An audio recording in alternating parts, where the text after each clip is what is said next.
ಸ್ವಾತಂತ್ರ್ಯ ದಿನಾಚರಣೆಯ ಅಂಗವಾಗಿ ಕರ್ನಾಟಕದ ಉಪಮುಖ್ಯಮಂತ್ರಿ ಹಾಗೂ ಗೃಹ ಸಚಿವ ಡಾಕ್ಟರ್ ಜಿ. ಪರಮೇಶ್ವರ ಅವರು ಇಂದು ತುಮಕೂರಿನ ಪ್ರಸಿದ್ಧ ಶ್ರೀ ಸಿದ್ಧಗಂಗಾ ಮಠಕ್ಕೆ ಭೇಟಿ ನೀಡಿದರು. ಈ ಸಂದರ್ಭದಲ್ಲಿ ಮಠಾಧ್ಯಕ್ಷ ಪರಮಪೂಜ್ಯ ಶ್ರೀ ಸಿದ್ಧಲಿಂಗ ಸ್ವಾಮೀಜಿಯವರ ಆಶೀರ್ವಾದ ಪಡೆದರು.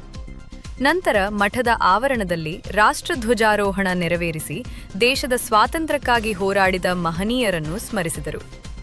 ಮಠದ ಶೈಕ್ಷಣಿಕ ಹಾಗೂ ಸಾಮಾಜಿಕ ಸೇವೆಯ ಮಹತ್ವವನ್ನು ಇದೇ ಸಂದರ್ಭದಲ್ಲಿ ಗೌರವಿಸಿದರು. ಶ್ರೀ ಸಿದ್ಧಗಂಗಾ ಮಠವು ತುಮಕೂರಿನ ಪ್ರಮುಖ ಧಾರ್ಮಿಕ ಹಾಗೂ ಶೈಕ್ಷಣಿಕ ಕೇಂದ್ರವಾಗಿದ್ದು, ಶ್ರೀ ಸಿದ್ಧಲಿಂಗ ಸ್ವಾಮೀಜಿ ಮಠದ ಮುಖ್ಯಸ್ಥರಾಗಿದ್ದಾರೆ.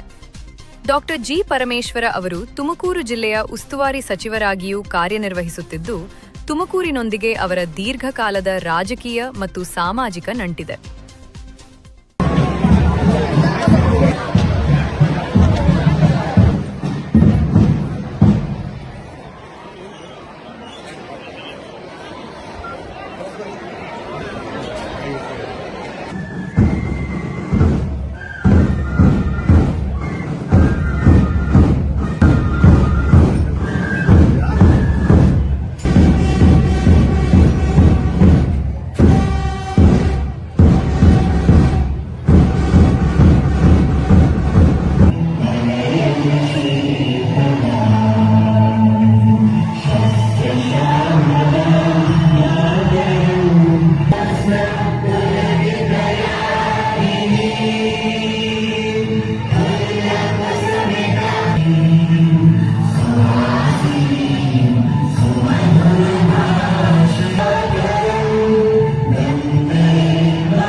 राष्ट्रीय कलमिया